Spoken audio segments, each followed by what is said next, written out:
Good morning. Good morning. Morning. Morning. Life, love, home, travel, health. Life Matters is on your radio. I listen in the morning. It's my alarm. The alarm goes off, and there they are. It's Life Matters with Dave and Nancy. I think they're great. My wife and I, we love it. They're really, really funny, and I really, really like them.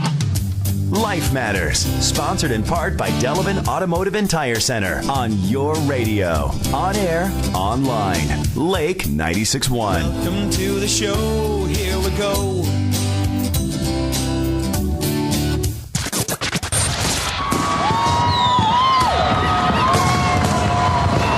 The 4th of July is absolutely one of my absolute favorite holidays. Are you absolutely sure about that? I'm absolutely, positively sure it's absolutely one of my favorite holidays. Is your favorite vodka Absolute? I don't like vodka.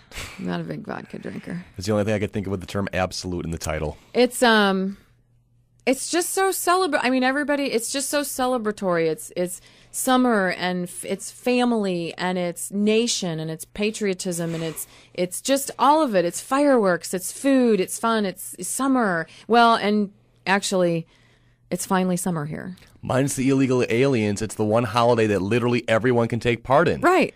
Because Christmas is, well... That's right. It's not religious based. It's not. It's St. Patrick's Day. You have to be American Irish. based. Thanksgiving. You have to believe in Puritanism. Christmas is Christmas. Easter. What other national holiday? MLK Day is just a national holiday for government workers. Let's be honest. I'm being honest here. Am I being PC? No, but I'm being totally honest. not politically The 4th correct, of July. 95% of us in this country are Americans, so we can all celebrate the 4th of July. That's right. That's right. I don't know. It's one of my favorite holidays. Of course, my birthday and Christmas, where I get presents. I really like those holidays. Hey there, Veruca. I like presents. What? You understand that reference? I should probably explain that. Yes, I don't know what you're talking about. And yet she laughs. You're cute. It was a so pity I laugh. Veruca was the girl in Willy Wonka and the Chocolate Factory. Yes. I want a Oompa Loompa now, Daddy. Oh, yes. So whenever I hear someone, I want presents, and it's all about me, do, that's when I come back with the, okay, Veruca. Did she have a last name? Was it Veruca Salt? I don't know. Man, why would that pop into my head? It has to be Veruca Salt. You know what? There are many times during the show that I asked that same question. Why did that pop into his head? Tell you what, give me 30 seconds. I know Judy Hehr is promote Judy coming up in a few seconds. I'm going to look it up. I want to know now. Oh my gosh. Well, I want to know. Well, Dave looks up the old version of Willy Wonka and the Chocolate Factory, because now I know that everyone is on the edge of their seats waiting for the answer to what everyone's Veruca's, looking on their Blackberries and to iPhones see if they can get it before Exactly. It's like that thing when you know you're forgetting something, and then all of a sudden at 2:30 in the morning and you sit up straight in bed and you go, oh my gosh, I remembered. And then by the time you wake up in the morning, if you haven't written it down on a pad of paper next to your nightstand, next to the bed, you've forgotten it again, and it drives you crazy for the rest of the day. And, but anyway, coming up, you're right, we should promote Judy. Judy Hehr, one of our all-time favorite people ever to be on the show. Veruca Salt. Yes! Yes! How do I Dave know? totally just jumped out of his The chair human like the brain. Brewers just totally hit a Nancy, home run, bases loaded to win the World Series. I couldn't tell you what I had for dinner last night. But for some reason, the You know brain, what? in all its amazement, knows the last name of a character from Willy Wonka. No, I never saw the Johnny Depp version, but from Willy Wonka. You've never seen the Johnny Depp version? I could care less. It's Tim Burton's hilarious. creepy. He is creepy. From 1971, I know the last name of a character from a movie from 45 some years ago. You know what, Dave? Dawn Cole played Veruca Salt. Here is the creepier thing, is that your brain, it just doesn't surprise me that you know this, because your brain is full of so much useless stuff. No, you can say it. It is. It really is. I mean, I don't know, like sports things, and like how you even recall the year that you did this and that and the other. I can barely remember when my kids were born. Hell, I can barely remember their names. Oh, Mr. Salt. The dad? He died in 1988. And you'll now remember that forever. I'll ask you like 10 years from now, hey, remember that guy, that Mr. Salt guy? You'll be like, yeah, he died in 1988. Anyway. And his daughter, Veronica Salt, Veruca Salt, was blah, blah, blah, blah, blah. And I'll be like, dude. On a larger scale, though, isn't it amazing how things like that work? You're absolutely right. I'm the king of useless trivia. I'm the lifeline on Who Wants to Be a Millionaire because I know random stuff like that. Or you can get to it quickly. Yeah. No. I know people probably thought I looked this up. You are a lifeline. I should go on that show and just, because I would, Well, let's between you and our boss who remembers like everybody's names and everything. Well, that's different. That's just being very congenial and having a photographic memory. This is just random. Yeah, you are random. Judy Hehr will join us. Not random. No, not at all. She'll join us coming up in 2 minutes. It should be an interesting show. We're talking patriotism today, considering that tomorrow is the 4th. This is Life Matters on your radio, Lake 96.1. I got it right. Oh, brother.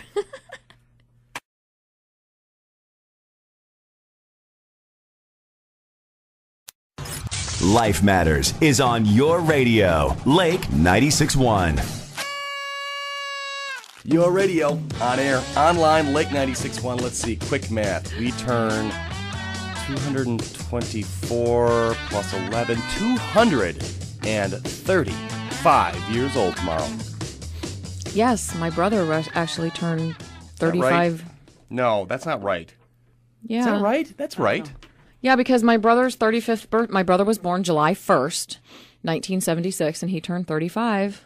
It's a sad the other state day. in America when I can't do easy math like that. And I'm not doing a calculator, mind you. I actually have a Post-it note right here. I'm doing math, as they say, the old-fashioned way. Yeah, 235.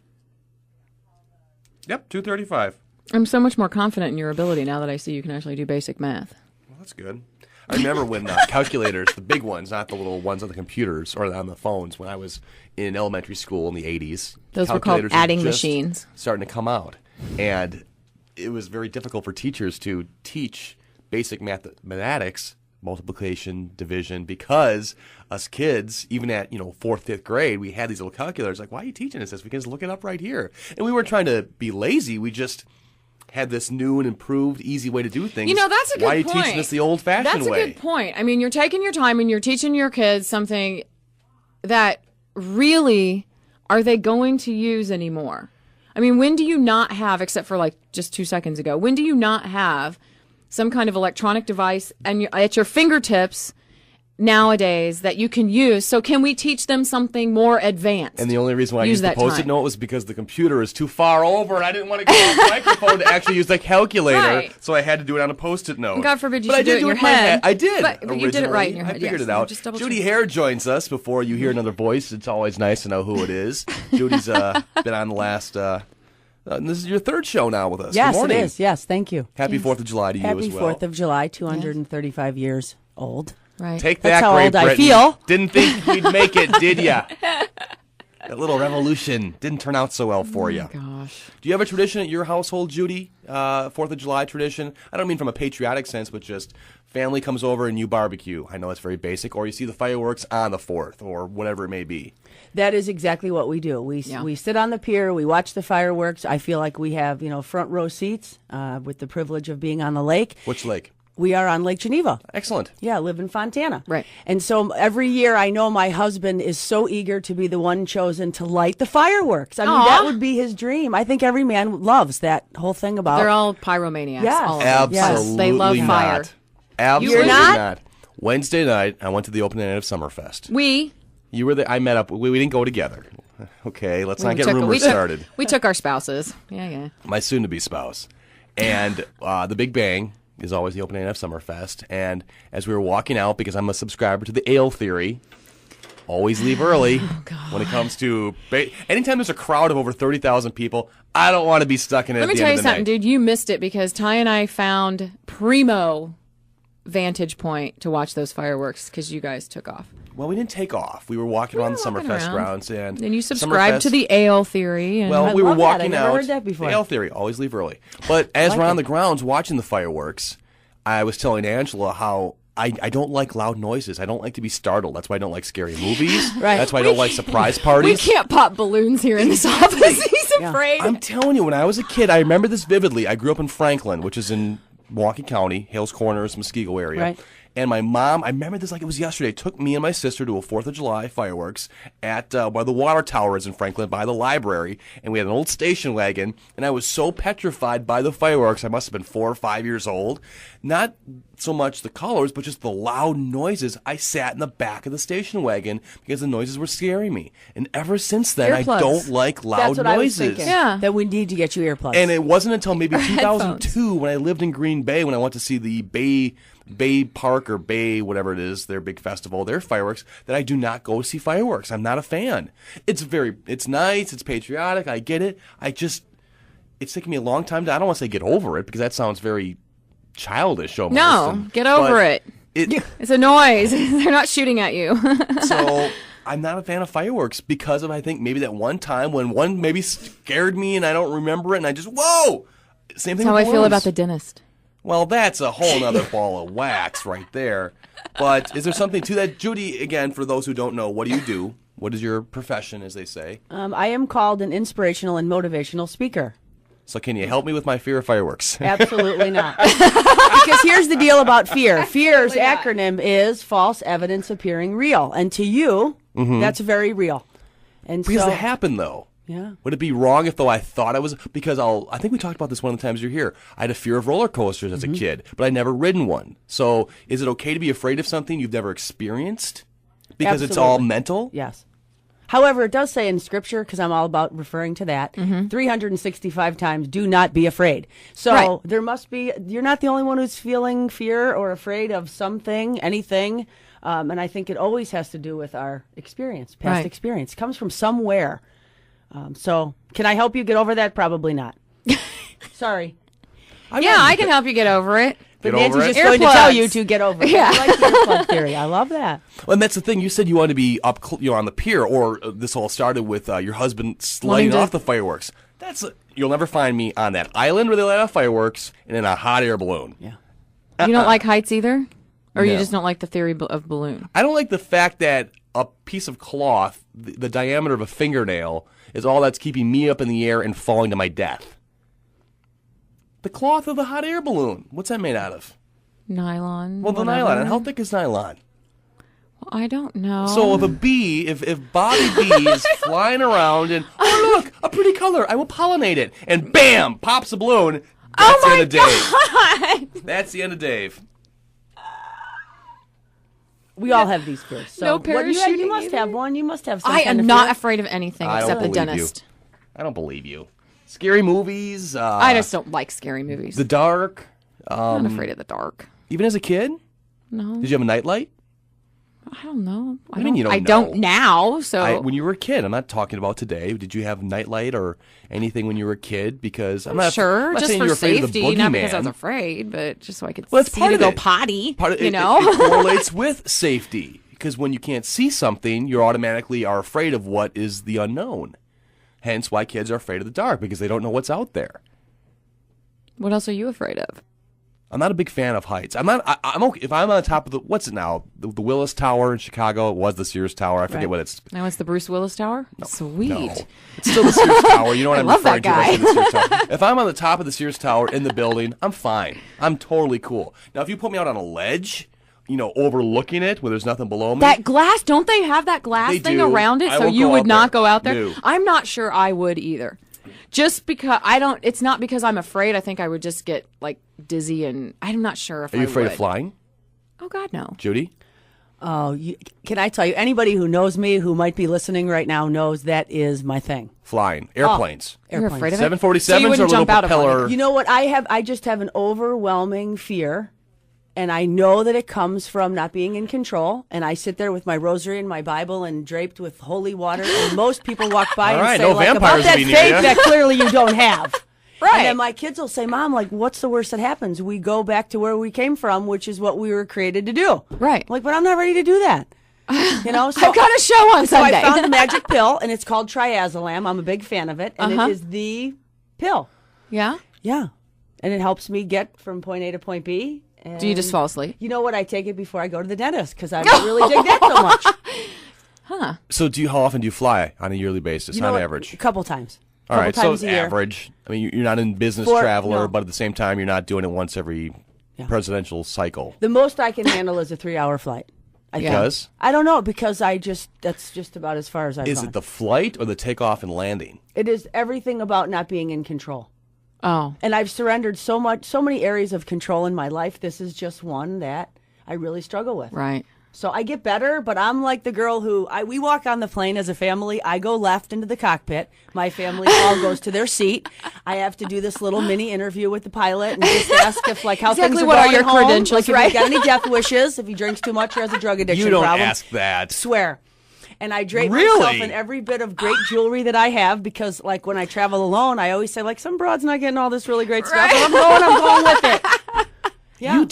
You almost interview the pilots? Can I tell you something for real? What's their My reaction? family, if they listen to this, they will laugh so hard. Well, they come over the loudspeaker. wanna travel with her. They come on. Okay, here's one thing. One time I had the pilot come out of the cockpit and sit next to me to just assure me that this is totally under control. Another time I had the pilot come on and say, Judy, I just want to let you know everything is fine.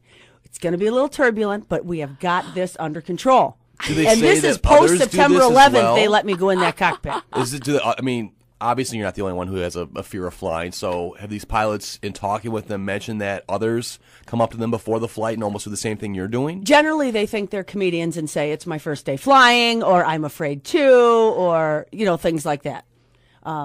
Which Have you had a bad then you get experience this look flying? on your face that they figure out that that's the Like, they exact can't be wrong thing messing to with say to me. you. That's so not funny. And generally, I am blessed with a stewardess or a flight attendant, whatever the proper terminology is, who really embraces that fear and tries to console me and comfort me. And asks you to take a second pill. Exactly. And then Should I you go did. sit I down? just took a second pill on the way to Orlando, and it was so perfect. My man said it was the best I ever did.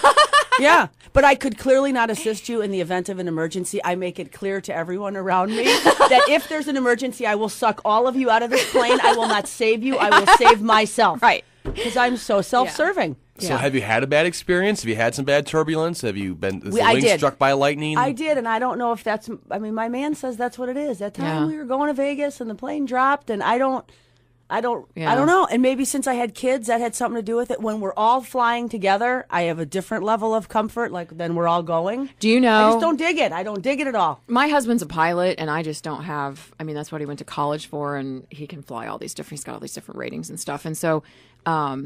And I've never had a fear of flying or anything, but you know what we do? He works for his dad's company, and we don't all fly ever on the same plane. No matter like Dad flies on this flight, Wade flies on this flight, Ty flies on this flight. I mean, everybody's separate because if one plane goes down with the entire company in it. So it's kind We're of in like big the trouble. president, Then the vice I'm in president, charge the and- Speaker of the House are all never in the same room at the same Right. time because in case a terrorist hits, Yeah. So the, we don't the really president have. pro quo is in charge. So we don't really have a fear of flying, so to speak, but we are we're. But I When think the we're all on bottom the line same is plane, we it's an feel we issue. have a sense of control when we manipulate, orchestrate. Sure, that little bit. Right. That's exactly right. And somehow your mind allows you to be a little bit at ease because you have done everything you can to control something that clearly you have absolutely no control over. I so would love to go into the cockpit with her one time. It's so fun. To But my play- family just doesn't. They To don't play, think- to look at it from the opposite point of view. Let's say the business traveler who is maybe the president of a company or has a very high stress level job.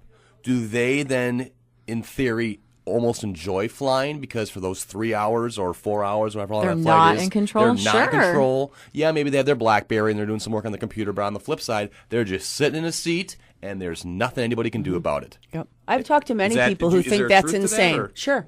I think that it's one end of the spectrum to the other. I mean, my son just flew to El Salvador. He's on a mission trip.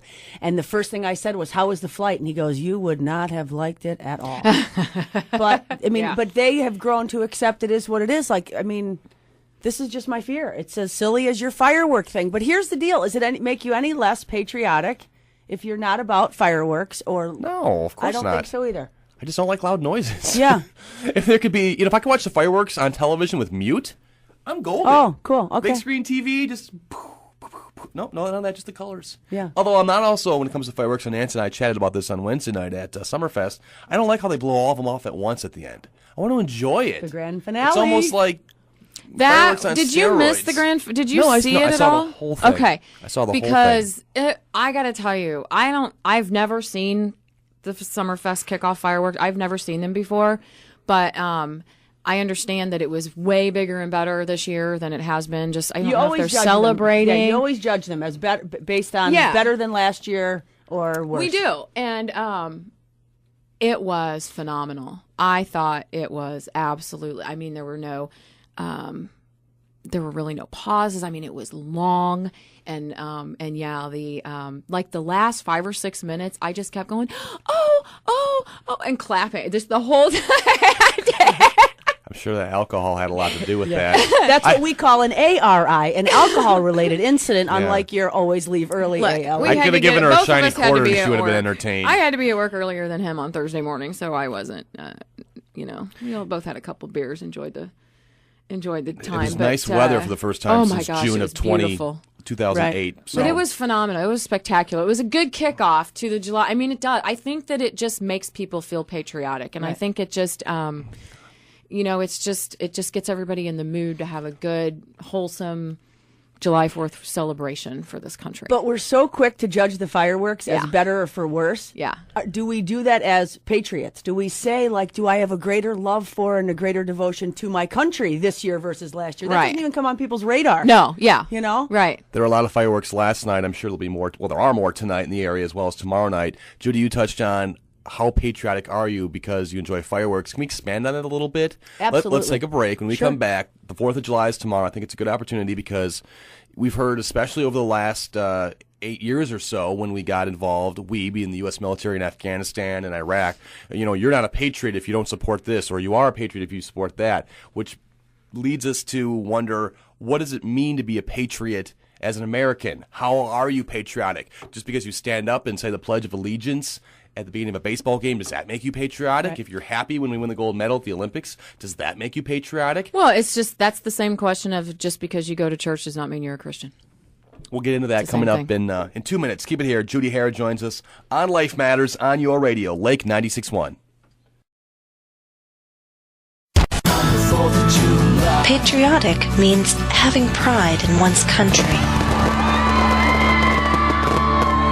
Your radio, Lake 96.1. I wonder how many times yesterday, today, tomorrow, TNT will show the Mel Gibson movie, The Patriot. I think it came out in, let's see, when did that come out? 90, and Nancy can back me up, in this age of the internet, you can cheat by looking it up instantaneously. I want to say that came out in 2000. I don't know. It came out in 2000, and... Let me tell you something about me and remembering dates. My wedding anniversary was this past week. Neither my husband nor I realized it until 2 days after.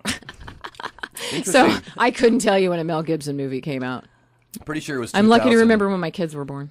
Not a lot of Revolutionary War movies are well known. Obviously, Civil War, World War II, Vietnam. Those are the... all war is horrible and all wars are important, but those wars, at least in recent times, have more of importance to the American public. But the Revolutionary War, let's be honest, we didn't have it. Prince William would have a much bigger role in Princess Kate. You know what? Maybe we would have been invited to the wedding. Gosh, Dave. If President Obama didn't get an invite, I highly doubt yours and I's Nancy was lost in the mail. All right. Judy Hehr joins us for another segment here on Lake 96.1. What does it mean to be a patriot these days? I mean, it's a deep question, but it's an open-ended question. Does it mean getting emotional when, a vet walks in a room? Does it mean shooting off fireworks tomorrow and having a beer because that's the American way and we have freedom, we can do what we want? What does it, in the year 2011, mean to be an American patriot? Do you think people have lost sight of what patriotism is, though? I mean, can you answer that question even? I think people have lost sight of a lot of things, and on an occasion like this, being the 4th of July, to be able to, I think we revisit that. On your anniversary, you revisit that part of your life. Right. Why we got married. Yeah, I think it's a reminder. And we clearly forgot. Exactly. Yeah. And so, I looked up the definition of patriotism. Yeah. Knowing that just for my own, so I can explain to my kids, it's not about the fireworks and the barbecue. Right. It is about love for and devotion to our country. By definition, that is what patriotism is. Mm-hmm. And it doesn't just mean being a soldier. Yeah. It means being a good citizen. It means, But does it mean that soldier loves his country more or is more devoted because... They're sacrificing their life and their family to Much greater defend sacrifice. our freedom than you and I ever will. And that's what I say. I go, those soldiers, God bless them. Yeah. I couldn't do it. We salute them in the airport, all my children. Absolutely. Thank you for your service. Thank you for your service. We do too. You know, yeah. Mm-hmm. But does that make them more, just like any line of work, and I know there's a small amount, I'm sure some soldiers that are exactly the cream of the crop as far as human beings. Does that make them, because they are a soldier, more of a patriot than me who loves my country dearly? Again, I don't know the answer. I mean, who's to judge if you really think about it? I think it would be natural to judge. When you say you love, what does that mean? Right. You know, he obviously loves more because he's willing to lay down his life more than you. I don't know. Like you said, it doesn't mean he's a person of integrity and character. However, it means that he's willing to sacrifice. Right. He or she, excuse me. Let me clarify that. I don't know. I think that I think a lot of people have lost sight of it. I think it's become less. I think in general this country has become less emotional about being devoted to things and making commitments and things like that. And you know, I don't know. I think it's so many. I think it's so important to talk about it, just because I think for so many, it's just not being taught with the emotion that it should be. You know, even Memorial Day. You know, that's what I was going to piggyback. Is right. Memorial Day weekend now and 4th of July weekend. Just that, a 3-day weekend. I know the 4th, sometimes the last couple of years it's fallen on the weekend, so most businesses have off tomorrow, but there's some cases where the 4th is, a Wednesday. A lot of people will take that week off of work for the summer vacation. Is that what the 4th and, like Nancy mentioned, Memorial Day is? Just an excuse to go on vacation now, and as we, as Americans, lost sight of what we should be celebrating on the 4th of July and Memorial Day. Right. I mean, I don't know. I just think that, but I think it also goes hand in hand with, I bring this back to it. I think patriotism is faith. It's faith in your country. It's faith in your leadership. It's faith that your freedom is going to remain. And it's, a devotion. It's, I don't know. I think that, like I said, I think that our young people today don't understand as well. When we are having arguments about whether or not you're allowed to say the Pledge of Allegiance in schools or have prayers at graduations because one person out of 300 might be offended, I think that's where I think that it's just so diluted. Like the mess, I don't know, the emotion or it's just diluted these days. I don't think our kids understand as well. Do we have to have tragedy to have patriotism? 9/11. Perfect, unfortunate, but perfect example. I worked third shift the day after 9/11, so that night, driving home, so the next day, from just outside of Milwaukee to Whitewater when I was in college, I'm telling you, 50% of the homes had an American flag outside their house. Mm-hmm. Now, that doesn't sound like a lot. 50% of Americans do anything is next to impossible. So I wasn't around for Pearl Harbor, but I'm sure after Pearl Harbor it was the same reaction. Do we have, as Americans, we have to, I hate to say it, but get, quote, slapped in the face to be reminded of how fragile our freedom is? Mm-hmm. I think the 2x4 method is oftentimes the last result. Yeah. Once we get the 2x4 is when we really look to look at things from a different perspective. And I think we're called to. We're called to, especially in those instances, turn the lens this way. Right. And this devotion to and this love for, that's the core meaning of what it is, what patriotism is, but it's like a really thin, fine line. It means a special affection for. It means a sense of personal identification with. Special concern and well-being for. Like that all falls under this umbrella of patriotism. A willingness to sacrifice. Mm-hmm. So how many times do you really think about that? How much do you think politics has made it difficult to love your country in the sense of Democrats feel Republicans are evil, mm-hmm. Republicans feel Democrats are evil, and I'm stereotyping when I say that, where it's almost as if there's two different countries. At the end of the day, if I'm at a Packer game at Lambeau Field, I don't care if the guy next to me voted for the same person I voted for. He's there because he's a Packer fan. And I think we lose sight of that sometimes, that when it comes to love of country, people feel that they can only love the country and the other people that share their same point of view, as opposed to the fact that, again, I'll go back to 9/11, what I said a few minutes ago. After 9/11, we weren't a country of political beliefs as far as right versus left. We're a country who loves our country, and these terrorists are trying to attack our way of life. And you won't be able to vote for the things you believe in or... See, it doesn't. And you know what? That brings up a very good point, because here's, we just had this, and this is a local thing, and I'm not really getting off the subject, but maybe just a little bit.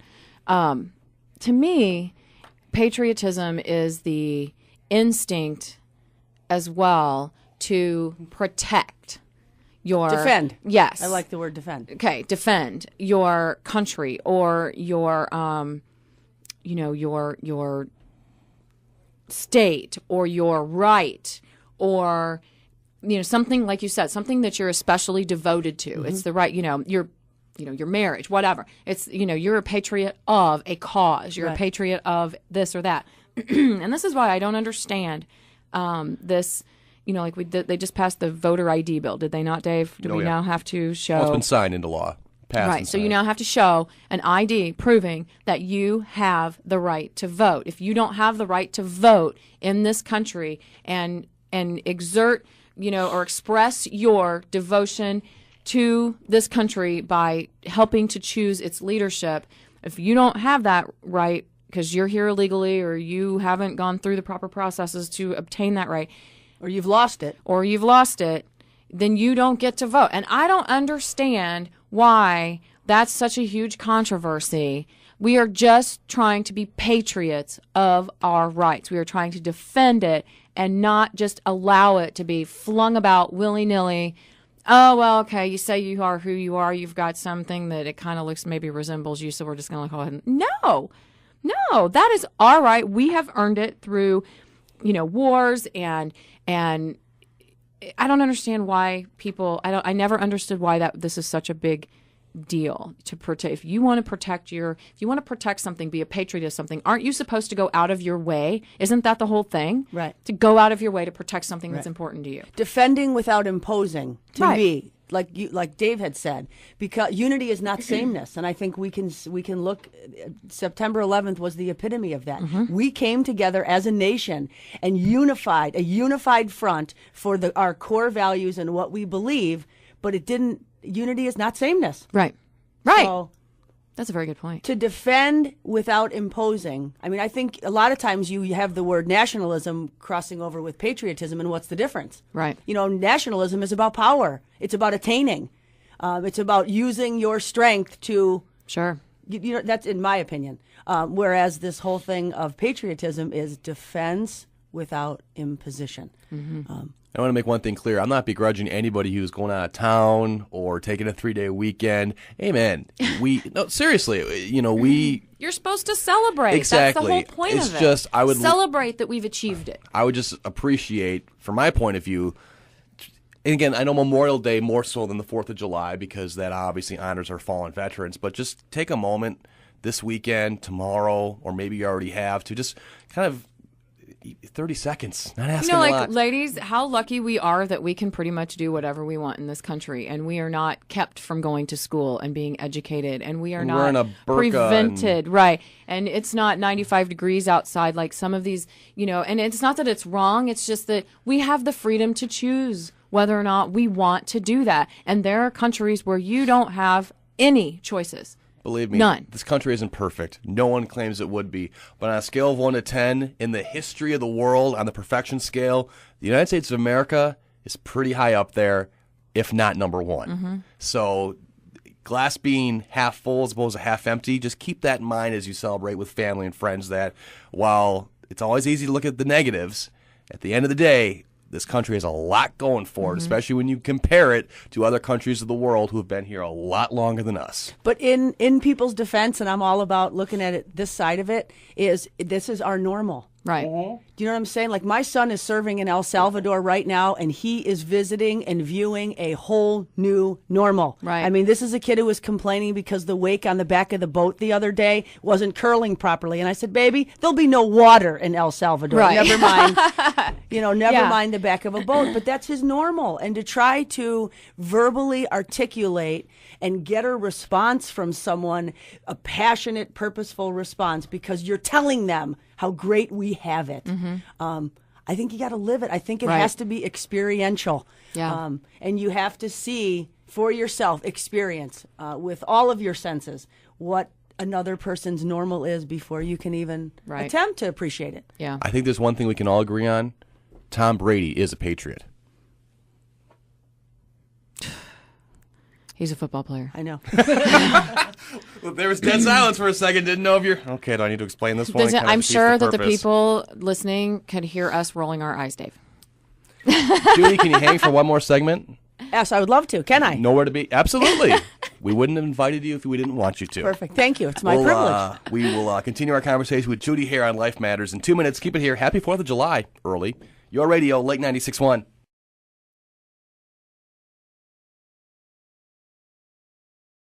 One, two, three.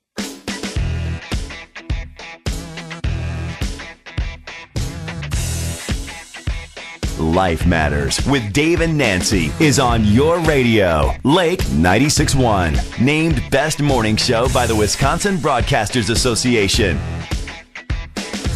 Every time, every time somebody wants to come on and talk about anything to do with marriage, I totally want to talk about it because Dave is getting ready to get married and I want him to be prepared for marriage. Are you preparing yourself properly? Do you even know if you are? You've got the pictures, you've got the wedding plan, but that's not preparing. No, Angela and I, we're getting married in a Catholic church, and part of the Catholic process of getting married, you have to meet with called a sponsorship couple, and you take a Scantron test and compare.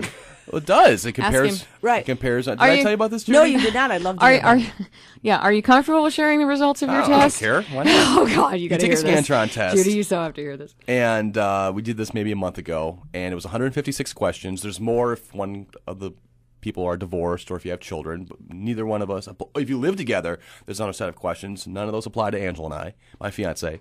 And we took 156 questions, and then they basically compare and contrast the answers. It's questions, and I'm picking one off the top of my head. My future spouse and I, this is me taking the test, have agreed on how many children we would like to have. And then the answers are agree, disagree, or undecided. And those are the three options for all of them. And they compare the notes. Well, we got the results, and we met with our sponsorship couple again, members of the church where we're getting married. And they looked a little concerned when we walked in, for lack of a better term, because there was maybe like 6 different categories. And one of the categories was the personality category, comparing and contrasting one's personality. 100% means that every question that you answered, you match up with your future spouse 100%. Right. 0% being the opposite. You are... We can't figure out how in the world you guys even met. Right. Exactly. You're doomed. Angela and I... Careful, Judy. No. Angela and I came in at 7%. Really? Yeah. We came in at 7%. Isn't that encouraging? And Yes, it's very encouraging because there's a lot of hope.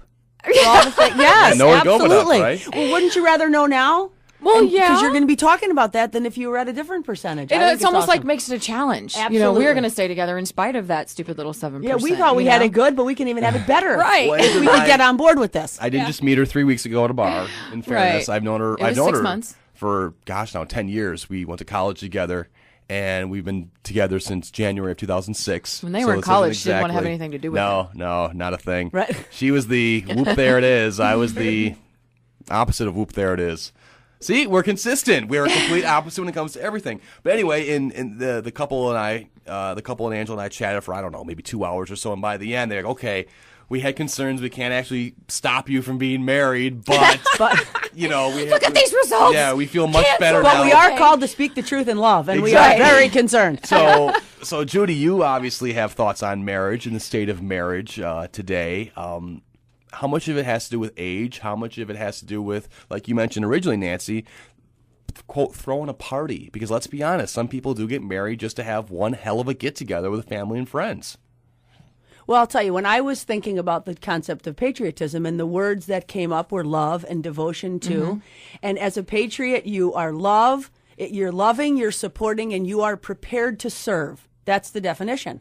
And so right away I thought about marriage. Like, to me, that those totally tie in. And was I any more willing to love, be devoted to, or be prepared to serve when I said I do?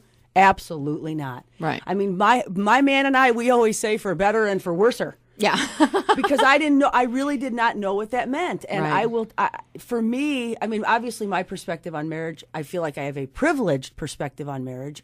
And I think it's a disposable thing for many people. And I don't judge people who have to end their marriages. That's never, ever the message I'm trying to convey. But I am trying to say that, are you, as a single person, are you becoming the person you're looking for is looking for? Are you who you are looking for is looking for? Think about that. Say it again. Are you who the person you're looking for is looking for? That's from a Bible study teaching from Andy Stanley. I just learned it and I love it. And here's the deal. How about the right person myth? How many people are in relationship or wanting to be in relationship with the right person? So I met this right person. Right. Okay, but here's the deal. When I met the right person, they're looking at me thinking they met the right person. But P.S., neither one of us are any more prepared to be devoted to, love, sacrifice for, and lay down one's life for the other, because with us comes all this baggage, all of our childhood stuff, all of our woundedness. You got it, whether you admit it or not. So you're no more prepared for marriage than, I know I wasn't. And I'm not saying nobody is. I wasn't the first time. You're not. You will be. But how can you be prepared for marriage until everybody's marriage is different? Absolutely. So how can you even be prepared other than knowing that you do have to be, like, going back to it, a patriot to your marriage. Right. You have to defend it. You have to love it. You have to love the togetherness and the companionship and the confidence that you have that, you go home at night and that person's there and you can bounce stuff off that person and that person's not going to judge you. Right. Or isn't supposed to be judging you. So how do you even, like for Dave, how does he get prepared? Because, here's another thing. This is very interesting to me and it will be very, not that I'm using you as a guinea pig or anything, but guinea pig away. Dave does not live with Angela. I love that. And so it'll be interesting to me when they move in together after or whenever you're going to move in with her, I'm assuming right after you get married or shortly before. It'll be interesting to me to watch how the dynamic changes with them, being together, basically 24/7. And our friends, very, very close friends, both my friends and her friends, are still, shocked isn't the right word, but very, very surprised that we don't live together. We lived together we lived in Rhinelander. She moved up there for a television job 3 years ago. I moved up there for a radio job. Even then, we didn't live together. Now, we, quote, spent the night and, for a couple of days at a time, even though we're 5 minutes apart. So we did have that. I'm not saying it's the exact same, far from it, but we did have that experience. But even then, we chose not to live together. Right. They had separate places. They had separate corners they could go to. And in this day and age, it's not normal. It's not normal. Exactly. Right. And the exception. Big reason that they say, a very good friend of mine just the other day was going, I still can't believe you guys haven't lived together. How is that going to work? Almost like that's going to be the one thing that drives us crazy. Yes. And not our 7% personality. No, statistically, that's the thing that will work to your favor. Right. It'll benefit you. Call me old. Go ahead. Promises do not substitute for preparation. 504 people last year in Walworth County in 5 months stood before somebody and made vows and committed to do things that they really believe that they can do. And I can tell you from my own personal experience, because that is all I have, that I was no more prepared to be able, I was not capable, nor was I able to love, and let's define love. Love is to desire the highest and best thing for the sake of the beloved. Okay. Right. Love in Scripture is, 1 Corinthians chapter 13. Love is patient and kind, and it doesn't boast, and it doesn't envy, and it. Okay, so we come together and we think that all those things are going to automatically happen. We plan a wedding. We do not prepare for marriage, and I say we, and maybe people do. Like, I would love to hear about people who are preparing for marriage, becoming whole people. From a spiritual perspective, or just in general? When you say plan for marriage, not the wedding, plan for marriage. Yeah, I think personally. I mean, personally, spiritually, financially, emotionally, sexually, like to know who you are in all of those areas. Like, how can I love you if I don't even love me? And if I'm calling you to love me, but I can't receive that love. That's a whole nother thing. So promises do not make up for preparation. And tie it back to the 4th of July thing. These men who are serving our country and women thank you for always clarifying that. Men and women who are serving our country, they were prepared. They were prepared before they stepped into that arena. Right. Far more than many of us are prepared for what marriage is. And their assignment is temporary. Marriage is supposed to be forever. Right. So that's why when you see these 18-year-olds who are seniors in high school and, oh, we love each other and we're going to get married, and you know what? There are cases where that's the case. Yeah. And they lived happily ever, and God bless them for it. But 9 times out of 10 or 8 times out of 10, these 18-year-olds or 19 or just out of college, maybe they had a child, maybe whatever the circumstance may be, you know, marriage is difficult enough. And I'm not married, but I know quite a few people who are, young and old. It's hard. Yeah. Why stack the odds against you right from the very get-go? Yeah. And I think it's normal. This right person myth. I think a lot of people. I know when I met my man that he was the right person. Like that would be terminology I would use. Like there was something different. There was something that drew me. He was the right person. I noticed she said the right person, not the perfect person. No, the right. Yeah. Because honestly, everyone always says, "Oh, the perfect man or the perfect woman." Hate to break it to you, perfect doesn't exist. Right. I don't care who you are. I think there's most compatible, or as Judy just mentioned, the right person. But perfect, it's not more, happening. It's more compatible. You're right. You know, my husband and I. Listen, here's what intrigues me about when you guys go to live together, because you enjoy a very. You guys enjoy a very healthy relationship right now, and part of it is because you aren't living together. And this is why I will be interested in seeing how this dynamic changes, because, or if it changes. And honestly, I don't think it will. But my husband has always traveled for a living since I've known him, since we've been together. Mm-hmm. And the last couple of years, that traveling has dwindled some, and that's been hard on us, very hard on us, because just when I got good and sick and tired of him, it was time for him to go away for a couple of days. Now you have a new normal. It's a new normal. Yes, I miss him within 2 hours after he's gone, which is healthy, which is good, right. Because, you know, if but I didn't miss you if you don't go away? That's right. If I didn't miss him, I would feel like there was a problem. And so that has been a huge challenge for us. And it'll just be interesting to me when you guys don't have that distance dynamic, and you go. But the reason why I think you're going to be okay is because you love a routine. You, Dave, like this. You do this. You do our logs every day at the same time. You have, this schedule. I like structure.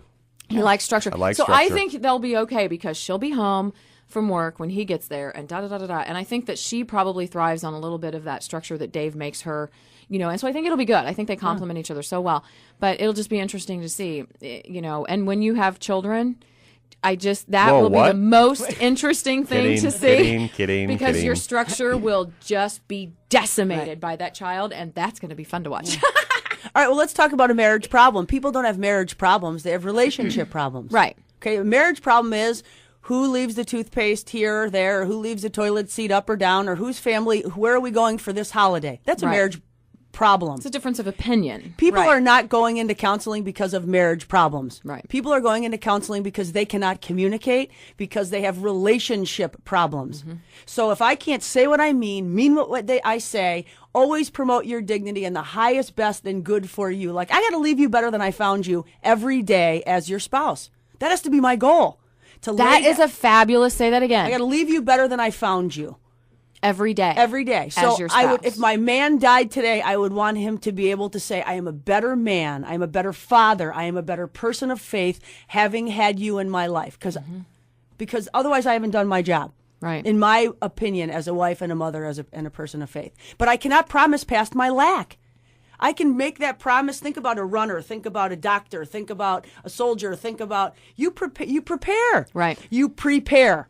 Now, you can't prepare for everything, but you are preparing. And to me, if I could stand in front of people who are getting married and say, are you preparing? Are you becoming the person that you're looking for?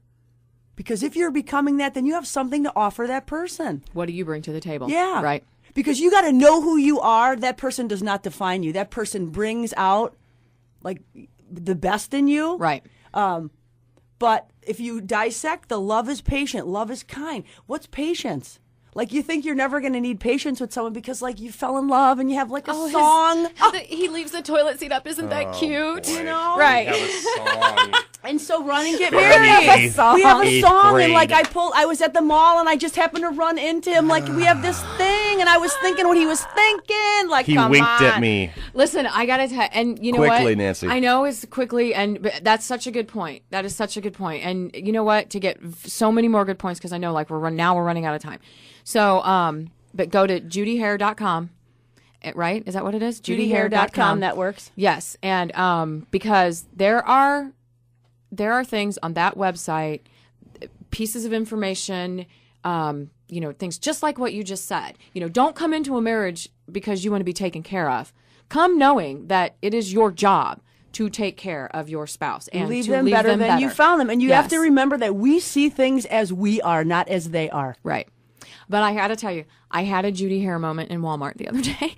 I don't know if that's a good thing or a bad thing, because I know everybody in the Walmart. Because like I totally... The Walmart. I totally, this gal was looking in the women's clothes, and she was talking with her buddy, and I didn't say anything, but it was a thought. It was a Judy Hehr thought. She said, I have just got to find something. I'm running out of time. I have to find something for my 10-year class reunion. And she's looking at Walmart, and I'm like, honey, please go to Kohl's. I was thinking this, and I was thinking, but you didn't say it. But I'm thinking Judy would like walk up to her and go, listen, girlfriend, this is, I would say, come on over, and I'll get you some fashions. That's right. Yeah. So, yeah. It was my Judy Hehr moment of the week. Judy, and I was so sad because I didn't do it. I didn't have the guts, and she would have. But here's the good thing: you didn't say anything derogatory. No, Maybe and I you wouldn't have thought said it. anything derogatory. No, but it was just, But I was thinking, oh, you want to make such a, you want to feel good when you do things like that. You want to go and you want to, and that's, I hate reunions sometimes because you're trying to be somebody and you're, I don't know. And so, but, tank tops at Walmart for the dinner. That's what she was like. And I was like, oh, dress up, feel good, just, it's a special occasion, I think, is what I was trying to. I love our country, and now we need to go celebrate the birth of our country. That's it. Yay! Thanks, guys. Judy. Thank you. I should say thank you, ladies, for coming in. Enjoy your 4th of July. We'll see you in a couple weeks again. I hope so. Am I only invited calls me a back? lady when you're here. Every 2 weeks I say, am I fired yet? Am I fired yet? You're not fired yet. Okay, great. Then I'll be back. Happy 4th. Thank Be you. Safe. God bless. Be safe this weekend. We'll be back again next week. And Stacey K coming up next on your radio, on air, online, Lake 96.1.